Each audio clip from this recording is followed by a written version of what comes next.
Bienvenidos a Factor Contable con Carlos Ibarra, el contador nuclear.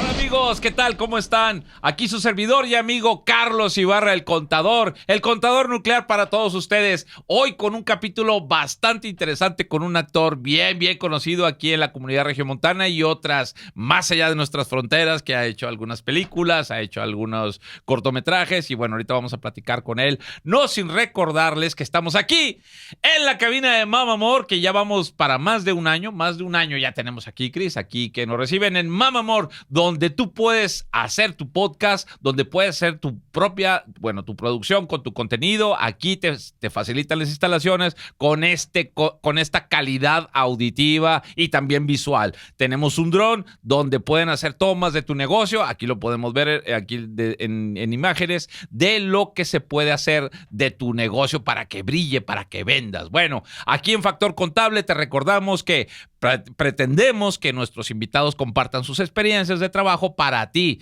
para que tú escuches de viva voz de ellos esos detalles finos de esas profesiones que ellos tienen que tú puedes emular y para que te vaya fregón en la actividad que tú desarrollas. Hoy tenemos un gran amigo y un gran actor, a mi amigo Sergio Quiñones. ¿Cómo estás, mi checo? ¿Cómo estás? Muchas gracias, Carlos, por la invitación. Oye, bienvenido, Sergio, bienvenido.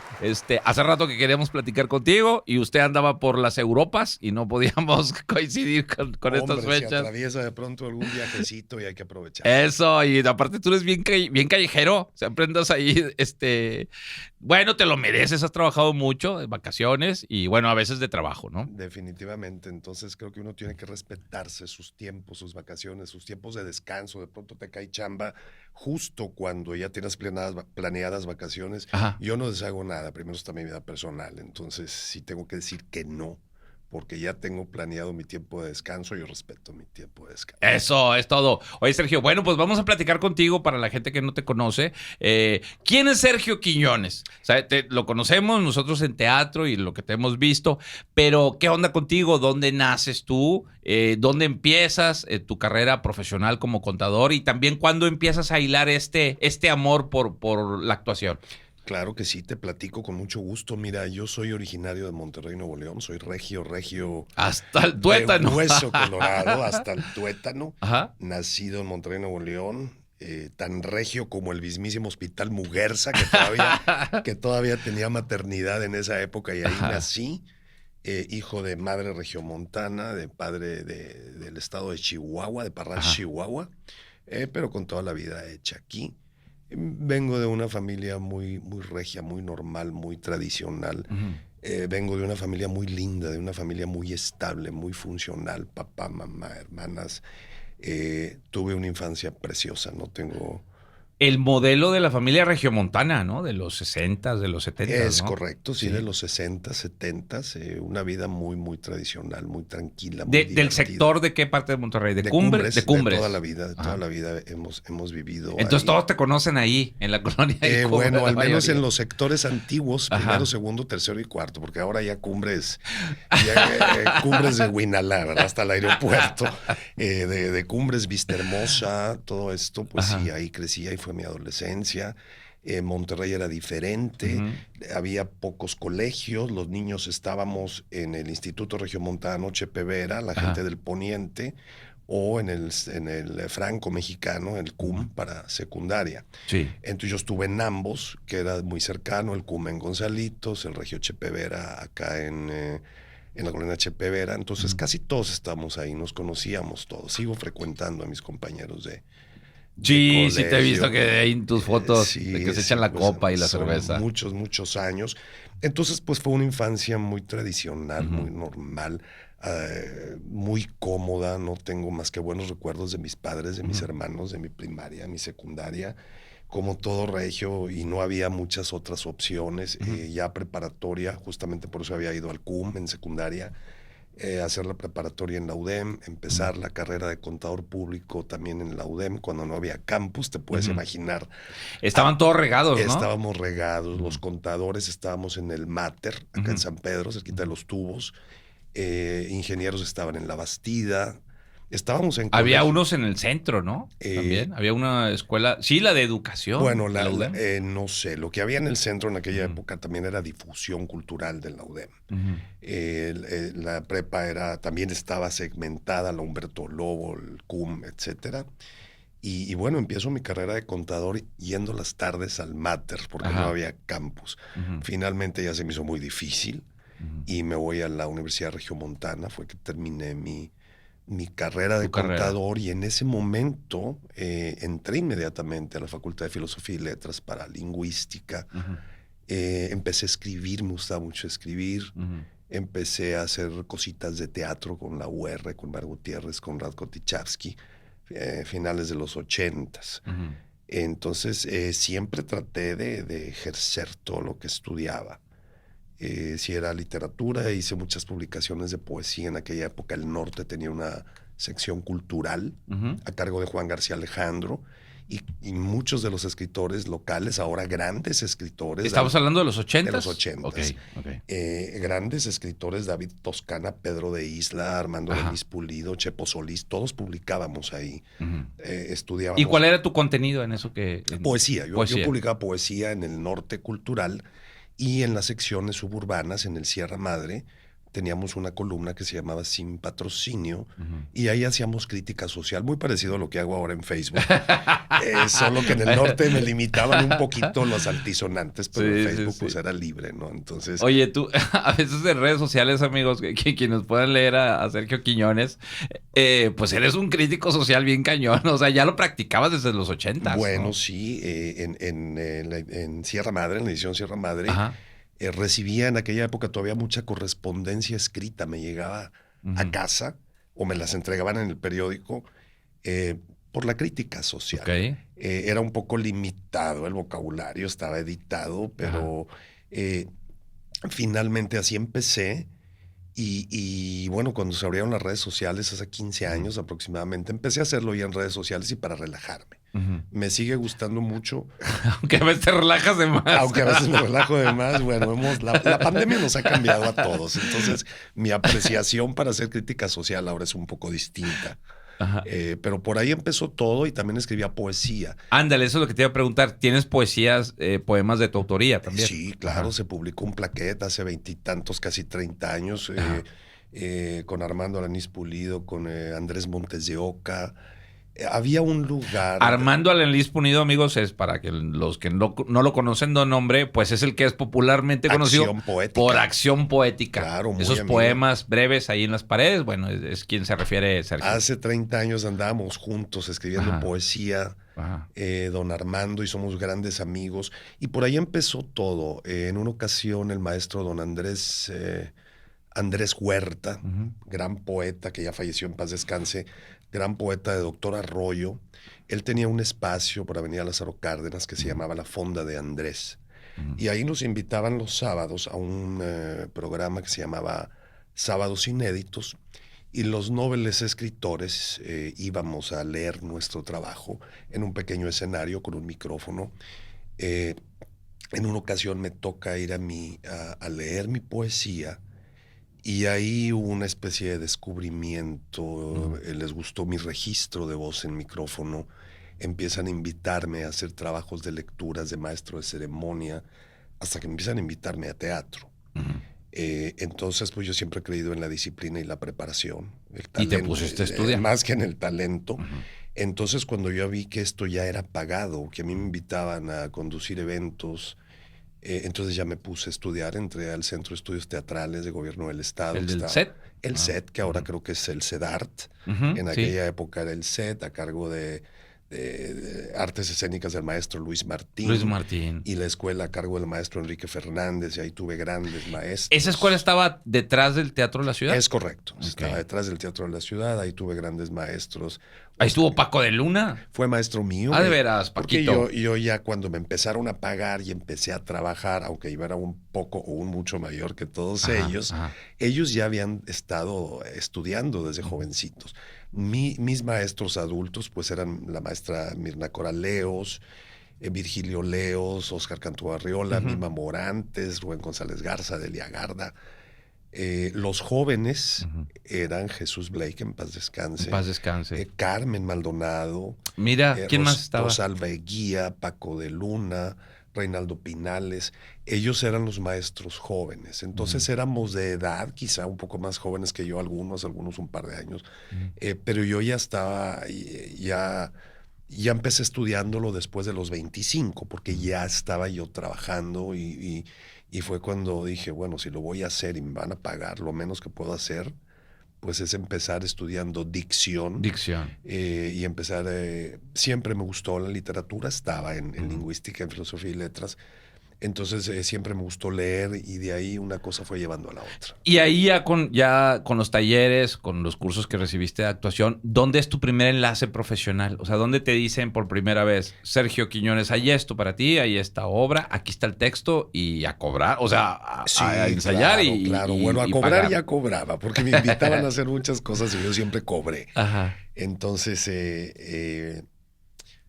digamos que empecé con la UR, sin embargo, yo creo que fue hasta hace 27 años con la maestra Nena Delgado, que fue una obra que se llamó Tacos de Trompo. Ah, ¿cómo no? Ahí fue ya la parte formal. En aquella época se hacían temporadas largas. ¿Quién estaba en ese reparto? Estaba la maestra, obviamente la maestra Nena, el maestro Fausto Centeno, estaba... ¿No estaba Blake? No. Estaba Fer Rejón, estaba Andrea Zúñiga, Carmen Maldonado, Mirna Cora, estaba ya el resto de los muchachos jóvenes, porque eran mucho más jóvenes, ya era Brian Durell, era Nelly Arriola, Pablito Morton. Era un equipo muy bonito y eran temporadas de 11 meses, de un año o más. Entonces trabajaba uno jueves, viernes, sábado y domingo. Jueves y viernes una función, sábado y domingo 2 funciones. Entonces ahí te formabas. Sergio, aquí quiero hacer una pausa entre los temas que siguen. Sí. Ahorita que tocas este tema de las grandes temporadas, tú, en tu opinión, ¿qué es lo que ha pasado con el teatro regiomontano en cuanto al consumo, en cuanto a las puestas de teatro, cómo eran así largas, y ahora que pues prácticamente es de 1 o 2 semanas? ¿Cuál es tu percepción como actor? Lo tengo muy claro porque pertenezco a una generación donde había un poco más de teatro. Ajá, aquí se habla mucho de que sin las redes sociales y que se le invierte únicamente al deporte, etcétera, etcétera, lo cual es cierto, que ahora que tenemos streaming y tenemos muchas otras opciones, ya la gente olvidó el teatro. Y yo creo que el principal problema es que se ha dejado de formar un público. Cuando yo era niño, en los colegios privados, en las escuelas públicas, en las instituciones bancarias, en las empresas, había grupos de teatro. En estos grupos de teatro había clases de canto, de poesía coral en los colegios. Entonces se formaba un público para consumir teatro. El maestro Enrique Fernández. Y otro para escuchar también, claro, ¿no? Desde chavos, ¿no? Entonces, como se formaba un público, tú estabas en primaria, tú estabas en secundaria y estabas en estos grupos. Entonces tenías cierta sensibilidad al teatro y te interesaba. Aquí venía, por ejemplo, en los años 70, comprabas todo el abono, en Escena 75. Y ya venía Angélica María con Gigi y venía quién sabe quién. Silvia Pinal con Mem. Y eran temporadas largas porque había un público, se había formado un público. Yo creo que el problema es que se dejó de formar un público. Ya estas clases de educación artística en las escuelas, en los colegios, en las instituciones, dejaron de existir. Antes el maestro Enrique Fernández trabajaba en todo Monterrey, en todas las empresas, montando obras en estos grupos de teatro. Entonces, al dejarse de formar un público, pues la gente no tiene idea de lo que es el teatro. Creo yo que eso es lo que tenemos que hacer. Fíjate, coincido mucho contigo, sobre todo en las escuelas, porque yo me acuerdo, por ejemplo, en el deporte, pues no eran las instalaciones, amigos, estarán de acuerdo conmigo, no eran las instalaciones de los colegios en el deporte, de las de fútbol, de básquetbol, como las que son hoy, con campo sintético, con porterías, con redes. Claro. Las de básquet ni se diga, con su... bien equipadas, claro. Bien equipada, con la duela que debe de ser, y por si fuera poco, con butacas, y luego algunos cerrados con domo y con climatizados. Bueno, Entonces, el fútbol y el deporte en general, siento yo que a lo mejor agarró también esa parte de la formación que tú mencionas. Sí. Y en cuanto al público, porque sí, antes lo absorbía más lo que tú mencionas, pero a lo mejor estos fueron agarrando terreno y pues bajó el de público de siempre, ¿no? Sí, yo creo que antes estaba más distribuido. Ajá. Ahora también en aquella generación pues se nos exponía a los niños a más disciplinas. Ahorita está muy marcado, todo es deporte y es muy bueno, pero hubo una generación que fue la mía en la que, o bueno, tal vez no fue toda la generación, pero fue mi caso y fue el caso de mi padre. A mí mi papá me llevaba a ver un partido de fútbol y luego me llevaba a la lucha libre y el siguiente fin de semana me llevaba a la ópera y me llevaba al ballet. Yo vi todas las óperas en Bellas Artes en Ciudad de México. Vi muchos ballets, vi muchas exposiciones en viajes o aquí en México. Y el siguiente fin de semana me llevaban a la Coliseo. ¿Por qué? Porque trataban de exponerme todas las posibilidades. Fui deportista, fui nadador de carrera durante años en mi adolescencia. Llegué a Centroamericanos en Medellín. No me digas, ¿en qué año? Tuve en el año 78. Tuve lugares nacionales. ¿Compitiendo en qué disciplina? En 100 metros pecho, natación. Ya. Competí en la Francisco Márquez de Ciudad de México, que fue donde fueron las Olimpiadas del 68. Entonces estaba expuesto al deporte, pero por otro lado también se me mostraba que había una parte artística. Claro. Y que si uno quería podía elegir. Tuve padres muy abiertos, sobre todo mi papá. Entonces yo creo que en esa generación hubo muchas personas, amén que tuve un abuelo músico y político. Entonces había cierta vena artística también en la familia. Entonces sí se nos promovió y se nos expuso a aquí está el cine, aquí está el teatro, aquí están las artes y aquí está el deporte. El deporte. Vamos a conocerlas todas. ¿Y le diste vuelo a todo? Para que sí, le di vuelo a todo y sigo dándole vuelo a todo. Sí. Bueno, pues sí, ¿quién no? Ya me está albureando, Sergio. Oye, Sergio, tranquilito. Ya, bueno, te presentas con la nena, empiezan los grandes semanas de éxito en el teatro. Y luego, ¿qué más sigues haciendo? Porque, bueno, ya pasan los años y yo te vengo a conocer con un trabajo que me gustó mucho con Jerry Garza, el de los caballeros las prefieren locas. Las prefieren locas. Que déjenme decirles, amigo, ahí donde ven a Sergio Quiñones tenía un look bien fregón, tipo Mauricio Garcés, ¿no? O sea, bueno, yo creo que te refieres más a Quién durmió conmigo anoche, porque el look y el tono era de Garcés, y era también con Jerry, porque además las hice con mi queridísimo Jerry Garza. Ajá. Mira, sí es muy interesante tu pregunta y si algo puede servir para las nuevas generaciones, yo les platico. Yo siempre fui una persona que me gusta tener todo. A mí no me gusta quedarme con ganas de nada. Entonces yo quería el teatro, yo quería el cine, pero me gusta la lana. Monterrey no tenía o no tiene, o en ese momento, no sé ahorita, una industria sólida como para vivir 100% de esto, ¿no? Entonces yo tenía mi carrera de contador público y siempre la desarrollé. Fue un sacrificio tremendo porque era estar 8 horas en el trabajo y luego vete a rodaje de cine o vete a obra de teatro o vete... Entonces no tienes vida personal de alguna manera. Pero yo quería las dos cosas. Yo quería tener una estabilidad económica para cierta edad, poder dejar de trabajar, pero quería seguir desarrollando teatro, cine, todo esto.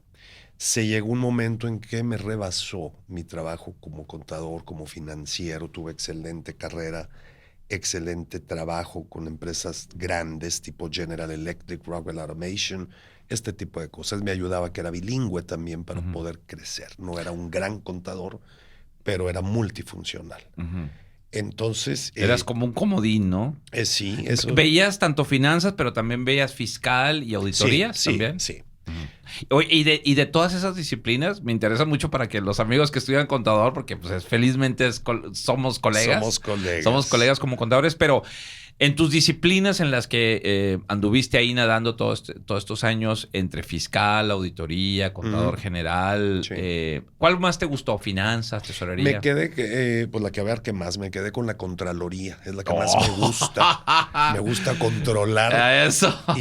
Y antes de direcciones de finanzas y de gerentes administrativos, mis contralorías fue donde fui más feliz. Oye, Sergio, compartiendo este tema de Contraloría, ¿cuál era tu pastel favorito que decías, voy a llegar a mi oficina, voy a identificar los ingresos, el presupuesto? ¿Qué era lo que más te apasionaba? Porque déjenme decirles, amigos, que como contadores también hay cosas que nos apasionan.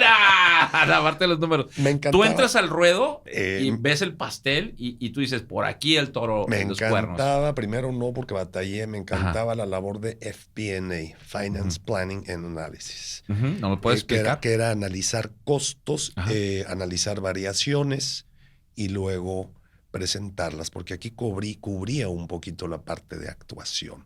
Tenía que pararme. Everything has to be in English. Entonces era practicar mi inglés, era tener una postura, tener una voz, aplicar lo que había aprendido en la escuela de teatro, presentando las variaciones financieras de una planta en Estados Unidos o en Canadá o en México. Entonces cubría un poquito todo lo que a mí me gustaba. Me fui por el FP&A, que fue lo que más me... Y las tablas que nos da el teatro para... Ahí es donde yo le digo a los para jóvenes, luego, amigos, para tener que improvisar ante una audiencia o ante un público, una pregunta así de esas, pero cañón. Ganas mucha credibilidad porque eres muy elocuente cuando eres actor. Esto va no para los jóvenes, sino para los papás de los jóvenes. A veces le dicen al chico o a la chica o al chique, vas a estudiar actuación, por Dios. Si eres ingeniero, todo lo que tú estudies te va a servir y te va a dar un valor agregado. Más que una maestría que te haga muy específico, que siempre será muy buena. Pero claro, a la larga lo entendí ya de adulto. A mí, para mis presentaciones en Estados Unidos o aquí, esa elocuencia, ese decir a los ojos, permíteme, en este momento no tengo el análisis, pero te lo traigo en este segundo. En lo que vas a tu oficina ya tienes la respuesta y tu elocuencia y tu seguridad al hablar, tu postura, te dan mucha credibilidad. Por otro lado, y eso viene de la escuela de actuación, por otro lado, estás en un rodaje y si tienes cercanía con el director o te da la confianza y estás sentado y ves que se han perdido 6, 7 horas, tú le dices al director, que eso sí me ha pasado, mira, aquí hay un error. Estamos grabando la secuencia 24, pero por un error de logística se trajeron el vestuario de la escena 32. Hemos perdido 6 horas. Has perdido $4,000 por la renta del equipo. Entonces, pues eso también... Más el catering y todo. En tu visión de echarle números a todos, pues dice el director, tráiganselo la siguiente. A lo mejor no es muy buen actor, pero me da muchos tips, entonces una cosa siempre va, todo lo que estudies te va a dar un valor agregado. A mí me lo ha dado. Fíjate que yo te preguntaba esto porque yo conozco cirujanos plásticos, triunfadores, exitosos en el campo de trabajo.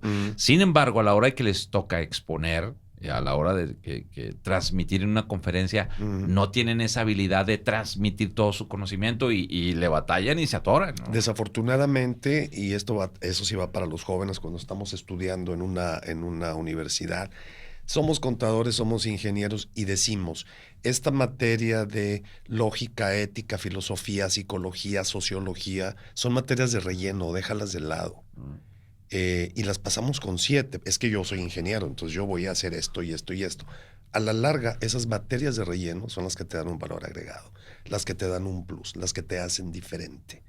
Y es muy común que, no, es que él va para ingeniero, entonces está llevando sociología. Échenme estadística. Sí, pero sociología y psicología en las del tronco común, dices, no le va a servir. A la larga, son las que te hacen diferente. Exactamente. Te colocan en otra plataforma. Hay que tener siempre un poquito por encima de cultura general. Hay que leer mucho, hay que viajar mucho, hay que salirse únicamente de lo específico, porque si no vas a ser un especialista únicamente en eso. Así es. Y se trata de que a la larga no te paguen por lo que haces, sino por lo que sabes. Así es, amigos. Por eso está en el plan de estudios, ¿no? Porque es un complemento a todo, ¿verdad? Así es un complemento a toda la carrera. Bueno, ya nos desviamos Ya nos salimos. Antes en un momento dado, ya trabajando en teatro, se me presenta una oportunidad de irme de Monterrey con una empresa y decidí tomarla. Entonces a veces regresaba a Monterrey, hacía un poquito de teatro y me volví a ir.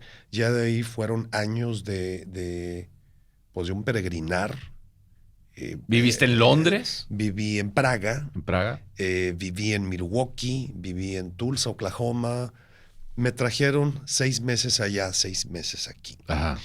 Entonces, eso no me permitía hacer cosas muy largas en teatro. Fue de ahí que empecé a meterme más por el lado del cine. Porque esos 6 semanas de rodaje terminas y te regresas a lo que estás haciendo. Yo estaba 6 meses aquí, 6 meses en otro lado. Siempre estudiando, siempre, si estaba en Milwaukee, ahí estaba la Milwaukee Peck School of Arts para efectos de cine. Si era en Monterrey, me ponía a estudiar todo lo que podía. Si era por internet, me ponía a estudiar todo lo que podía. Entonces, fue hasta el año 2009 que ya me quedo de planta en Monterrey por cuestiones familiares. Decido quedarme y entonces ya pude invertirle todo el tiempo del mundo al teatro y al cine, porque antes era nada más cine, dado esta situación de estar yendo y viniendo. Ya estando aquí y ya planeando también mi vida personal y mi carrera, yo sabía que a cierta edad quería dejar de trabajar. Había sacrificado toda mi vida personal durante años. ¿Para qué? Para el momento que yo dijera, ya no quiero trabajar porque quiero 100% teatro o 100% cine y a lo mejor no me va a dar de comer, pero ya tengo algo hecho para comer el resto de mi vida, ¿no? Así fue. Me retiré previo a la pandemia del área de finanzas. Estoy dedicado únicamente a trabajos artísticos. Sí hago consultorías financieras, FP&A para efectos de arranques de plantas. Hago todo el análisis o para abrir distribuidoras y demás, pero esto ya es en casa. Aparte doy clases también en una universidad, porque tengo que estar también ocupado. No siempre hay teatro, no siempre hay cine, que este año sí ha habido mucho. Y aparte nos está actualizando, ¿verdad? Con los muchachos, las nuevas corrientes, ¿verdad? Es otro. Hay que tomar muchos cursos, para efectos de entender esta nueva generación, este trabajo en línea, estas inteligencias artificiales, etcétera. Oye, Sergio, con tu voz, ¿tú estás consciente de la voz que tienes? O sea, no, con esa voz, ¿alguien te ha ofrecido doblaje para películas o algo? Sí, he trabajado, de hecho, trabajé en Radio Nuevo León, en el 1510, hace muchos años. He hecho de todo, ¿no? De pronto se te olviden. ¿Pero películas o comerciales? Así, voz, ¿no? He doblado para comerciales en aquella época, de Whirlpool, puedo decir marca, sí, Whirlpool, había unos vinos que se llamaban Vinos Los Reyes. Entonces hacía yo la voz así muy bonita y tuve el buzón de voz y los comerciales del Holiday Inn Convention Center cuando se abrió hace 30 años, el que está en Parque Fundidora. Sí lo hice, pero siempre me gustó más el escenario o el set, más que el doblaje. Consciente de mi voz no estoy, porque te voy a confesar algo. Tuve mucho complejo por mi voz. Caramba. Y a diferencia, hay gente que agarra hasta seguridad por eso, ¿no? No, yo tuve, porque me cambió muy jovencito. Al tono. Prácticamente desde los 14 años. Entonces, siempre fui muy alto hasta cierta edad. Luego ya me quedé en un estándar. Entonces, yo en sexto de primaria, primero de secundaria, medía prácticamente lo que mido ahora. Ya me estaba cambiando la voz. Y a mí me daba mucha vergüenza porque todos los demás tenían voz de niño. Repito, como yo. Sí, el bullying era por ahí. Me veía más grande. Entraba a las discotecas como si tuviera 18 y tenía 14. Oye, nos metíamos, bueno, es un tema a veces recurrente a los cines de adultos. Claro. Me he dado 3 boletos, por favor. Puedo decir hasta cuáles. Y nos echamos toda la saga de Manuel con Silvia Cristel. Oye, todos se formaban contigo. Claro. Son mis amigos de parranda estos 3. Sí. Entonces fue justamente el teatro y fue años después. Te hablo que tenía 14, 15, 16 y yo hablaba muy bajito y trataba de subir el tono. Hablaba con la voz en la cabeza en lugar de en el pecho, porque no quería que se escuchara y no quería que se notara. Y ya voy, porque me daba mucha vergüenza la voz tan grave. De los 14 hasta los 30 años es cuando me vengo a dar cuenta. A los 27 años, con don Andrés Huerta, que alguien me dice, ¿tienes idea de cómo registra tu voz? Entonces, mañana te quiero conduciendo un evento y mañana te quiero en esta obra de teatro y mañana... y ahí empecé a verla como un arma. Y ahí lo entendí. Entonces empecé a estudiar más y a desarrollar, aunque siempre me quedé con el tono un poquito más bajito. O será también que ya me incliché mucho en el cine. En teatro no paso de 17, 18 horas de teatro en 30 años. Oye, y que en ese repertorio ya tienes que contar que estuviste en Sugars. Ah, claro, con mi queridísimo Carlos y dirigidos por el maestro de Luna. Paco de Luna, producción de Tomás Espinosa. Claro. Que regresamos, amigos, de una vez vamos avisándoles en octubre, el sábado y domingo. Sí. En 28 y 29 de octubre, como que aquí lo vamos a anunciar. Así con Sergio Quiñones en un rol de un papel bien perro, ¿verdad? Está interesante. Ahí estaremos en Plaza Fátima, ahí en San Pedro, en octubre del 2023. Oye, pero bueno, estamos agarrando el tema de todo. Ya de todo. Oye, la película el cortometraje que fueron a Festival de Guadalajara. El Festival de Guadalajara. Tuve la jaula. En la crítica les fue súper bien. Súper bien. Sí, bueno, el director y escritor y fotógrafo y todólogo de este cortometraje. Ajá. Aunque es su ópera prima, pues tiene un tremendo carrerón en México, en España y en Europa, y ha trabajado con Pedro Almodóvar y ha hecho muchas cosas. Entonces su visión del cine es muy clara, su manera de contar historias es muy clara. Este cortometraje nos llevó al Festival de Guadalajara con muy buena crítica, muy buen director, logró hacer algo en mí que yo mismo no me reconocí cuando vi el trabajo terminado. Estaba muy cansado, fue un trabajo muy intenso y al mismo tiempo estábamos ensayando Sugars. Entonces fue muy intenso, pero es un director con el que tienes que tirarte sin red para ver grandes resultados. César Saldívar. Oye, ¿y el público cómo lo podemos ver? ¿Cómo podemos ver este corto? ¿Cómo se exhibe en streaming? ¿Cómo lo podemos encontrar? Todavía está ahorita en festivales. Terminó Guadalajara, que sí hubo que esperar porque como es un festival AAA, es el más importante de nuestro país, se tiene que estrenar ahí. Ajá. Ya después de Guadalajara empieza a presentarse en otros festivales y yo creo que sin duda, ojalá y esté en el Festival de Monterrey. Si no es así, ya una vez siendo exhibido en festivales, en su momento yo creo que estará en streaming, si no es que lo presentan acá en Cineteca y con mucho gusto se los haremos saber. La sinopsis de La Jaula, porque es un personaje fuerte el tuyo, de la sinopsis, ¿puedes adelantar algo? Cómo no, es un... sin ser un cliché y sin ser una causa, el mensaje no es levantar una bandera, ni mucho menos, sino es un himno a la libertad, a la libertad de elección. Es un hombre de 75. Perdón. Es un hombre de 75 años, de pueblo, de rancho, recio, que muy, muy callado, muy introvertido, porque todo su monólogo interior y toda su vida la trae por dentro, pero tú lo ves y es un hombre recio porque es un hombre de campo. En cierto momento de su vida decide tomar una decisión muy drástica, a una edad en la que es riesgoso hacerse una operación de este tipo para cambiar su identidad. Entonces logra pasar todos los obstáculos y por ahí va la historia, ¿no? Es un personaje que sufrimos las de Caín esos meses porque, bueno, yo sí me lo llevo a casa, sobre todo porque es en un cortometraje donde no tienes mucho parlamento, no hablas, el cine se cuenta con miradas, con actitudes, no con tanto parlamento, ¿no? Entonces tienes que traer un monólogo interior y para tenerlo sólido tienes que llevarlo a casa. A mí sí me gusta llevarme a casa el personaje y estar a vuelta y vuelta y si aparte estás caracterizado de manera natural con tu barba, pues tú te ves al espejo y dices, por Dios, soy este hombre, ¿no? Sí, no te empiezas a reconocer, eso nos pasa. Eso nos pasa, entonces eso lo hace un poco difícil. Pero bueno, al final del día ahí están los resultados. De hecho, yo les comparto, amigos, en Troya, donde tuve la oportunidad de ser extra de contra Aquiles, se empieza uno a poner el uniforme, el casco, las espinilleras, todo, y con la barba y con el casco se empieza uno, pues sí, a vivir, a agarrar el ambiente de la guerra. Eso es inevitable, ¿no? Claro. Oye, Sergio, tú en tu carrera, ¿hubo un punto de partida que tú dijiste, no, le voy a dedicar más tiempo a ser contador? ¿O dijiste, no, de plano, quiero ser actor y quiero probarme con diferentes roles y en otros países. ¿Cómo guardar este equilibrio tú? Ujú. ¿Cómo decidiste llevarlas a la par, estas dos carreras?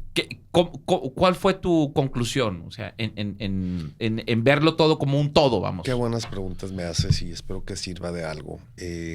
Para mí lo más importante en la vida y el éxito ahí está basado, y el ego y la soberbia y los éxitos y todo, es mi vida personal. Ujú. Y mi vida personal la traduzco a mi vida familiar. Entonces, nada que exponga mi estabilidad familiar vale la pena. Entonces, sobre esas bases,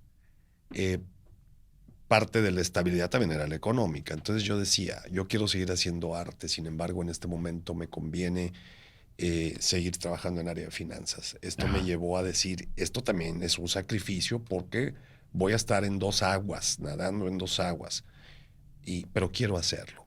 Entonces no batallé para tomar la decisión. Cuando me tuve que ir fuera, pues sí me iba a lo que más me dejaba y qué oportunidades tenía y cuáles tenía acá artísticamente, y decía, bueno, en este momento me conviene. Siempre tuve muy claro también que esto no se acaba en la parte artística, y en la parte laboral en una empresa sí se acaba. Entonces yo decía, yo nunca fui de los que decían, es que voy a llegar a los 30 y se acabó porque ya no soy joven. No. Yo sabía que iba a haber viejitos y es lo que estoy haciendo ahora, ¿no? Trabajos de roles de viejito, ¿no? Entonces, nunca tuve miedo a eso. Entonces, dejaba de trabajar y luego regresé. Me iba a otro país a trabajar como financiero y luego regresaba. Y de ahí también que me metí más al cine, porque, como te decía, en teatro, 17, 18 obras de teatro. En cine tengo más de 50 participaciones entre cortos, largos, etcétera, durante todos estos años.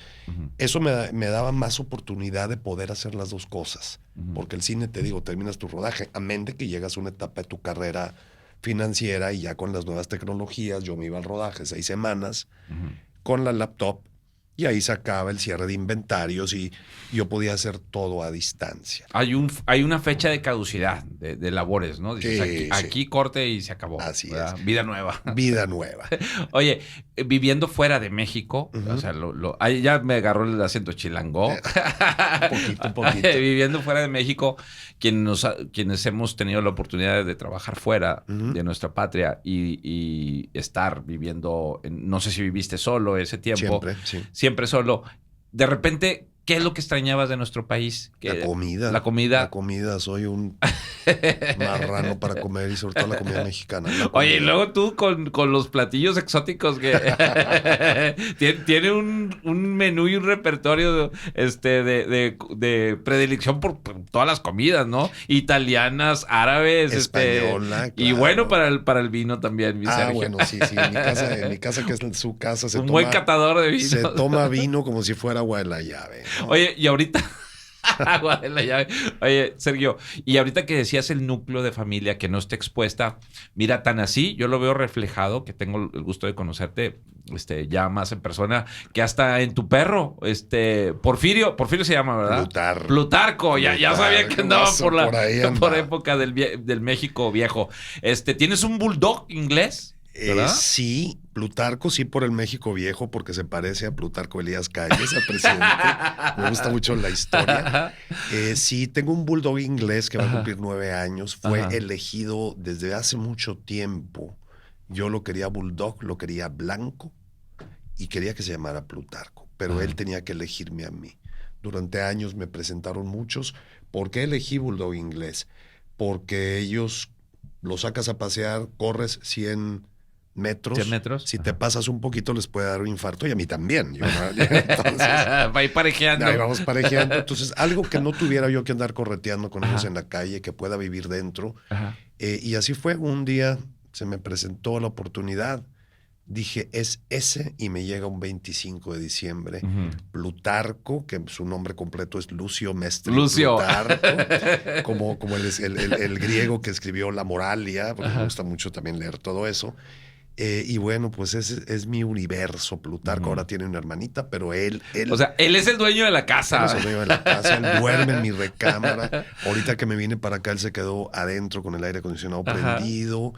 Él me enseña, él no tiene idea de lo hermoso que es de raza, sus padres sus papás son premiados, tienen de raza, de pedigrí. Ajá. Él no lo sabe, él no sabe si es bonito, si es feo. Él lo único que sabe hacer en la vida es ser él. Y para mí ha sido una escuela.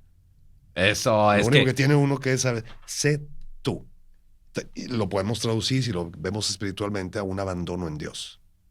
Y eso es lo que yo le he aprendido a mi Plutarco.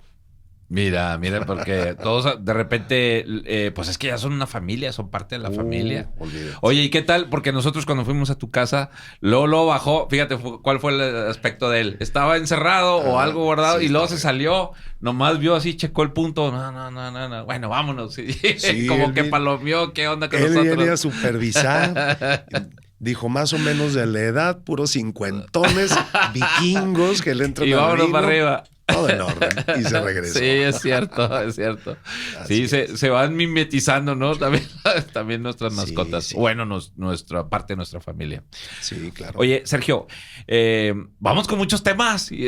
Rapidito. Oye, y luego, tú, ¿cuáles son tus próximos proyectos, lo que te queda en este 2023? Mira, ¿Qué es ahora, lo que te sigue? Ahora estoy para bien con un proyecto muy interesante que no tengo autorización todavía de hablarlo mucho. Estoy muy contento por quién me va a dirigir, que lo soñé durante mucho tiempo. De hecho, cuando yo regresé en 2009... Podemos decir que es Hernán Galindo, claro, pero claro. ¿Ya antes te ha dirigido a él o no? No. Y cuando yo regresé a Monterrey... ¿No lo has visto enojado el maestro Hernán Galindo? Bueno, pero ya hemos visto a otros que sí ya pasamos la prueba de fuego con otros. Mira, cuando yo regresé a Monterrey, que te platicaba en 2009, que me quedé de planta, pero ya estaba más metido en área de cine y por eso seguí por ahí, a la primera persona que busqué para tomarme un café y decirle, no sé si se acuerda de mí, pero en el Teatro de la Ciudad nos topamos varias veces y sí me ubicó, pero nunca habíamos trabajado. Fue el maestro Hernán Galindo. Nos echamos un café. Estamos hablando de los 90. Estoy hablando, no, de 2009. Cuando yo regresé a Monterrey, que ya me quedé de planta en Monterrey por cuestiones familiares, al primero que busqué fue el maestro Galindo.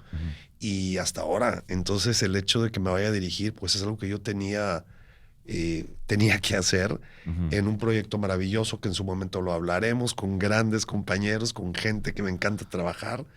Ese es el siguiente proyecto. Acabo de terminar un largometraje con Alan Changuerotti en Villaldama, Nuevo León. Muy pesado. Por ¿Es el cortometraje? No, también? ese es largo. Okay. Habíamos hecho ya otro largo el año pasado en Villaldama, que está apoyando mucho al cine. Ahora estamos con los paisajes hermosos. Maravilloso. Entonces estuvimos haciendo ahí hice un sacerdote. El protagonista era Changuerotti. Oye, que ya no nos falta mucho para que nos estén nomás dando papeles de eso. Santo Claus y de todo lo que nos vayan a dar. Viene ahora voy a compartir set con el maestro Carlos Guetta también. Mira. Ahora en julio en otro cortometraje para la UDEM. Villaldama fue largometraje, ahora sigue un corto, sigue esta situación de teatro. Retomamos Sugars en octubre. 2023 ha sido muy movido, estuvo La Jaula también, se presentó La Jaula. Y se va a seguir presentando. Se va a seguir presentando. Se presentó otra película que habíamos hecho que se llamó La Deseada.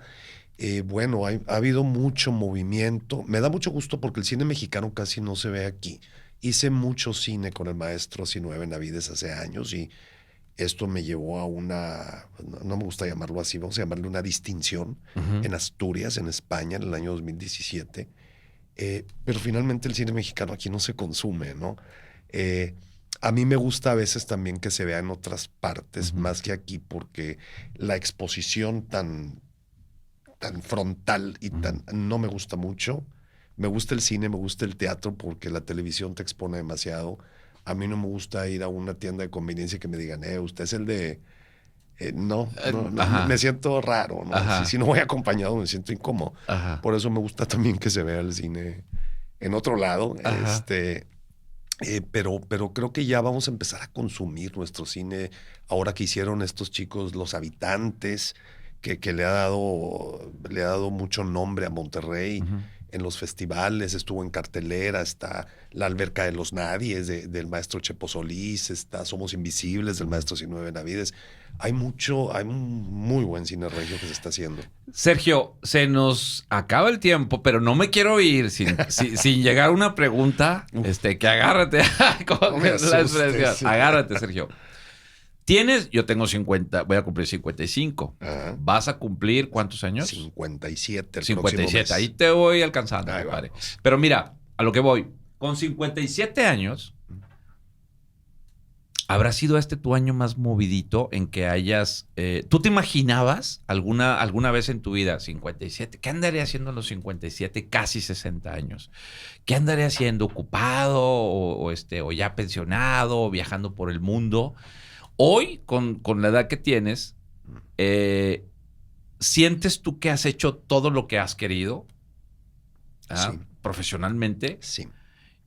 ¿Y qué te falta hacer? ¿Qué quisieras hacer? ¿Qué sientes que todavía te falta? Va a sonar raro. ¿Qué me falta? Nada. He hecho todo lo que he querido. Mi aspiración es medida. Mi aspiración es limitada. A mí no me digas que si quiero ir a Hollywood, a mí no me interesa. Porque si me tengo que salir de mi casa, a mí no me interesa Hollywood. Lo que habíamos hablado del núcleo sí. de familia. Ajá. Entonces he hecho todo lo que he querido. Disfruto del set en un largometraje con gran presupuesto. Disfruto del set en un cortometraje de estudiantes. Disfruto una gran obra de teatro en la gran sala. Disfruto la pastorela en diciembre de la parroquia. Al que le gusta el set y el escenario, le gusta aquí, le gusta acá. ¡Eso! Entonces, estoy de acuerdo contigo. yo Pacheco. no veo los Óscares, yo veo los Goya. A mí me gusta mi idioma. Soy traductor de carrera, soy lingüista, Ajá. pero a mí háblame en español, en castellano. Yo los Óscares no me interesan. Prefiero, si algún día me ganara un premio, me gustaría un Goya, definitivamente en España o aquí en mi país. Pero, entonces, ¿qué me falta por hacer? Pues seguir haciendo, vivir.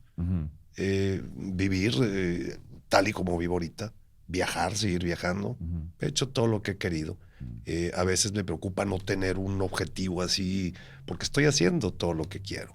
Pero no hay sigue Hollywood y sigue O irme a la Ciudad de México a hacer, ¿verdad? No, en estas Oye, alturas. y luego pues recargas tu baterías, ¿no? Te vas a Puerto Vallarta. ¿verdad? Bueno, tengo una casita allá. Y Oye, y también ¿y has hecho teatro ahí con ellos? Sí, ¿no? estuve En con el Puerto maestro Vallarta. Alberto Sosa en una obra muy bonita que fue real, muy fuerte también, de temas fuertes.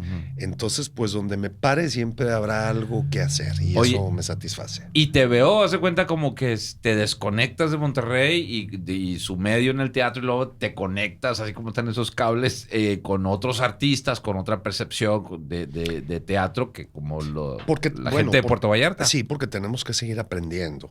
Y las cosas se hacen, hay que salir del pueblo, por eso me gusta viajar. Aquí en México se hace así, en Monterrey así, en Vallarta así, en Madrid así, en Asturias así. Entonces hay que ver cómo se hacen las cosas. Y como te he dicho, siempre pensando, por eso digo, no es que no quiera Hollywood y ese tipo de cosas, pero como decía el maestro José Sacristán, gran actor español, a mí me llega un guión y arriba dice, exterior noche, no gracias. Yo la noche estoy en mi casa cenando. O sea, a mí no me invites. Oye, Sergio, y en una grabación, en un film, algún actor de los gargantones que te haya impresionado que dices, órale, o sea, aquí está este. ¿A quién te ha impresionado un actor de los de México o fuera? Me gustó mucho trabajar con Ángeles Cruz, que aparte de gran actriz, directora, que ahora trae el Nudo Mixteco, la película Nudo Mixteco dándole la vuelta al mundo como actriz y compañera me encantó su trabajo. Raúl Briones también había hecho un personaje lindo que se llamó Santos Huesos en una serie México Española y luego me toca trabajar con él y estar cerca de él en su proceso fue maravilloso, ¿no? O sea, les aprendes muchísimo en cada película, corto o largo, lo que vas a hacer es estar en contacto con ellos en ese proceso les aprendes mucho. Y bueno, en eso es el aprendizaje. Y en cuanto al impacto que te da conocer así a alguien pesadón, o sea, alguien que... Pues es que a mí me impacta el papá, o mi papá, o mi mamá que ya no viven, pero la gente es gente. Entonces no, me impacta todo el proceso emocional que están viviendo al hacer el personaje, pero si me encuentro en la calle a Robert De Niro, pues es una persona más. O sea, no, la sola presencia no me pues no, si me pones al Papa Francisco, pues tal vez sí, ¿verdad? Va. Oye, Sergio, y para también nuestra audiencia, ¿qué películas? Porque bueno, también eres mucho de series y de películas que así rápido, porque a veces de que, oye, andan buscando la gente, oye, una película, una serie recomendar. Sergio Quiñones, ¿qué nos puede recomendar en streaming? ¿Qué series? ¿Alguna película? Española. Series. Ajá. Yo les recomiendo todas las series españolas que Ajá. puedan ver. Ujú. ¿Por qué? Porque no solo entretienen. ¿Por qué? Porque nos despierta mucho algo muy interesante. En España, el protagonista es el adulto Ujú, ujú. y todos los actores de cuadro son las criaturas que lo hacen muy bien, pero la figura central es el adulto. En otros países, en Latinoamérica, en México, la protagonista es la que apenas está saliendo del cascarón y no puede sostener un personaje. Y la sostienen los personajes que son terceras partes. Al revés. Grandes Ujú. histriones. Entonces eso hace también que a veces el contenido, yo les invito Pierde a ver, el balance, ¿no? pierde el balance. Yo les invito a ver, porque a veces te preguntas, ¿por qué me gancha la serie española y no la... Por eso. ¿Cómo cuáles, por ejemplo, de las españolas? Todas las que ha hecho Sacristán, todas las que ha hecho estas de Entrevías, te puedo dar los nombres, pero no recuerdo. José Coronado, Ya. grandes actores que están entre los 40 y los 60. José Coronado, se me va, Sacristán, López, que hizo a las series históricas, también se los recomiendo mucho. Yo soy amante de la historia. Isabel, Carlos Rey Emperador, la de Bolívar, que creo que es colombiana o venezolana.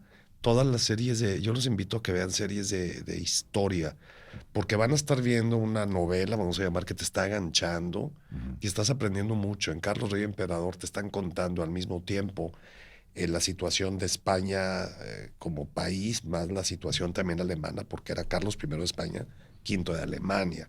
Hablan de Francisco I de Francia, de Enrique VIII, de Hernán Cortés en México. Entonces te da una visión general. Dejemos de estar viendo cosas que no nos llevan a nada. Vamos a ver algo que nos cultive un poquito, al menos para tener conversación al momento de estar sentado en una cena, ¿no? Ujú. Oye, sí, bueno, fíjate que no le había puesto atención a las series españolas, por eso la pregunta, y pues bueno, para considerarla ahí dentro de empezar a ver cosas diferentes, ¿no? Claro. ¿Y películas? ¿Cómo andas de películas? ¿Tienes una predilección? Tengo un problema con las películas. Ajá. Desde el hecho de trabajar en ¿Te hiciste cine, más crítico? O sea, a partir de que empezaste me a hacer hice cine. menos interesado en Ajá, ver cine. ajá. Es como ya no las puedo ver igual. Estoy viendo una escena y estoy pensando en toda la gente que está detrás. Ya. Entonces pierdo un poquito cuando veo cine, me gusta mucho el cine italiano de los 50s, 40s. Me encanta Federico Fellini, Luchino Visconti, me encanta el ruso Eisenstein de 1920, que viva en México, el acorazado Potiemkin. Creo que el cine de oro mexicano, pues más que cine de oro, era porque funcionaba, no había producción en Hollywood por la guerra, entonces se consumía el cine mexicano, más que ser un gran cine. Es muy bueno, pero creo que me voy más a esa época, sobre todo con Visconti y Federico Fellini. Luis Buñuel también. Pues sí, Luis Buñuel, que aquí tuvo uno lo conoció en la infancia, pues porque tenía un cine ahí en Constitución. Teníamos el cine Buñuel, cine de arte, Buñuel. Cine de arte. muy Oye, Sergio, nos vamos a ir con esta última pregunta. Sí, señor. Ya más o menos le rascamos a esta pregunta hace 10 minutitos.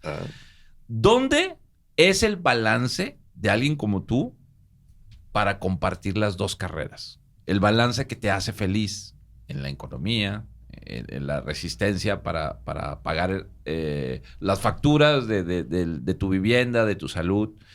¿Dónde encuentras tú el balance? O sea, nos platicabas de tu familia, pero en tu interior, poder compaginarla. Sobre todo esta pregunta porque algunos chavos, sobre todo, que estén en ese camino, que nosotros llegamos en algún punto y decidimos por una cosa y pudo haber sido la otra. Entonces, sin embargo, nosotros, por eso me identifico mucho contigo, encontramos este balance. Yo quiero que me digas cuál fue el tuyo. El tener claro mi concepto muy personal de éxito. Y el éxito para mí es vivir en paz y dormir tranquilo. Hay quienes el éxito es el dinero, hay quienes es el arte, aunque no tengan dinero, hay quienes queremos todo. Entonces hay que ser medidos y objetivos en decir, si hago arte y hago finanzas, voy a tener un poquito de esto, un poquito de esto, un poquito de esto. Entonces voy a dormir tranquilo, voy a vivir en paz. Llego a los 50 y tantos, llego a los 60, no tengo urgencia de trabajar para pagar un recibo. Tampoco tengo dinero para hacer lo que yo quiera, pero es que hago lo que quiero y lo que quiero no cuesta dinero. Eso me trae paz. Me puedo ir a mi casa a sentar a ver la tele o me puedo dormir sin estar pensando en todo lo que tengo que sacar adelante. Y ya para mí eso es éxito. Entonces, si yo le pongo peso, si le pongo residencia, si le pongo... No, yo nomás cuido un viaje al año. Europa es así. De regla. Me reclama cada año. A precio de cambiar mi coche cada 10, no importa. Ajá, si mi éxito no está en un coche. Entonces, yo creo que en tener ese equilibrio de... eso te da mucha paz y sobre todo, mi sueño, dormir tranquilo. Creo que ahí está. Lo que me dé paz y me lleva a dormir tranquilo, por ahí va. Olvídate de Hollywood y olvídate de la casota. Ajá. Eso. Bueno, pues tuvimos muchísimas gracias, Sergio Quiñones, un gran amigo, es un gran actor, donde hoy escuchen esa voz que yo todavía pienso que puede dar muchísimo más en comerciales, en doblajes. Hombre, pues contrátenme, ya saben, estamos puestos. Sergio Quiñones, gracias por esta plática de casi una hora. Muchísimas gracias. Te queremos mucho. Quienes hemos visto tu carrera, quienes te hemos visto en un escenario, quienes te hemos visto en internet, con los cortometrajes, y apreciamos mucho tu talento y sobre todo lo que tú dices, el balance que eso te lleva a tener este equilibrio en tu vida, y vemos a un Sergio Quiñones sano, ¿verdad? Hasta en el semblante me veo más arrugado que tú, compadre. Tengo menos años que tú. Pues es el estar acostado todo el día sin Muchas gracias. Sergio, Dios te bendiga, hermano, amigo. Sí, y bueno, pues muchísimas gracias por estar con nosotros nuevamente. Al contrario, un placer cuantas veces quieras y qué gusto estar contigo. Eso, Sergio Quiñones, para muchos años más, con estas obras que vienen, con este cortometraje que no te puedes perder aquí. Nomás búscalo. Te pueden encontrar en Instagram. Instagram, Facebook. Tengo más contenido en Facebook porque soy viejito y Instagram todavía no, pero Facebook e Instagram como Sergio Quiñones. Sergio Quiñones. Bueno, esto fue todo aquí, amigos. Gracias por vernos y por escucharnos en las diferentes plataformas. Su servidor y amigo Carlos Ibarra en un capítulo más en Charlas Contables aquí en Factor Contable. Servidor y amigo Carlos Ibarra, el contador nuclear. Y bueno, pues como dice Porky, esto es todo, amigos. Hasta pronto. Dios los bendiga. Chao.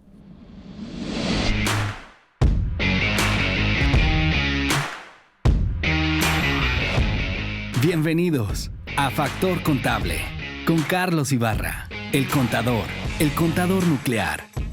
Acompáñanos todos los viernes a las 3 p.m. y escúchanos en Spotify o en tu plataforma podcast favorita. En Mamamor, producimos tu podcast y posicionamos tu proyecto en Spotify, Apple Podcast, Amazon Music y todas las plataformas podcast. Cuenta tu historia. Mamamor Live, despierta tus sentidos.